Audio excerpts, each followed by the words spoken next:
সকাল হয়ে গেল, যাই উঠে পড়ি। কত কাজ। ঝিনুক ঘুমোচ্ছে, ঘুমোক, ওকে এখন আর ডেকে কাজ নেই। আমি আগে কাজগুলো সেরে নিই, তারপর ওকে ডেকে দেব। আমি আগে উঠোন ঝাড় দিয়ে ফ্রেশ হয়ে আসি।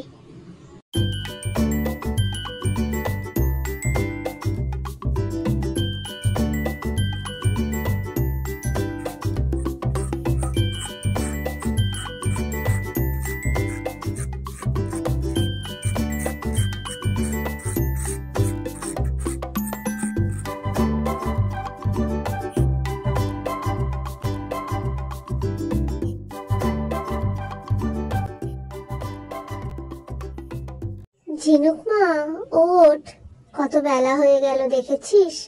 আন্টি পড়াতে চলে আসবে কিন্তু। উঠে পড়। ওই দেখো, মেয়ে তো শুনতেই পায় না। কি রে, ওঠ।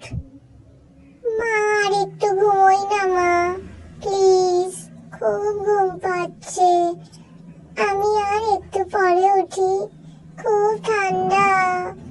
ওই দেখো মেয়ে কি বলে। দিদিমণি পড়াতে চলে আসবে তো, এসে তো বকবে, তাহলে তখন কান ধরে দাঁড় করিয়ে দেবে ঝিনুক মাকে। তখন বন্ধুরা দেখে কি বলবে? এখন ঝিনুক মাকে স্নান করিয়ে দেব। চল চল, সকাল সকাল ফ্রেশ হয়ে ব্রাশ করে স্নান করে একেবারে সুন্দর একটা জামা পরিয়ে দেব। তারপর ঝিনুক মা পড়তে বসবে। চল চল চল।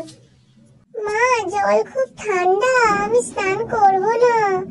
এই বাবা, এরকম বললে হয়? স্নান না করলে গা থেকে গন্ধ আসবে তো, তখন আর কেউ খেলতে চাইবে না তোমার সাথে। চলো তাড়াতাড়ি। ও কি ঠান্ডা, কি ঠান্ডা জল, আমি একটু স্নান করব। এই তো হয়ে গেল, এই যে জল ঢাললাম, স্নান হয়ে গেল। কি ঠান্ডা, কি ঠান্ডা, শীতে কাঁপছি আমি মা, আমার খুব ঠান্ডা লাগছে।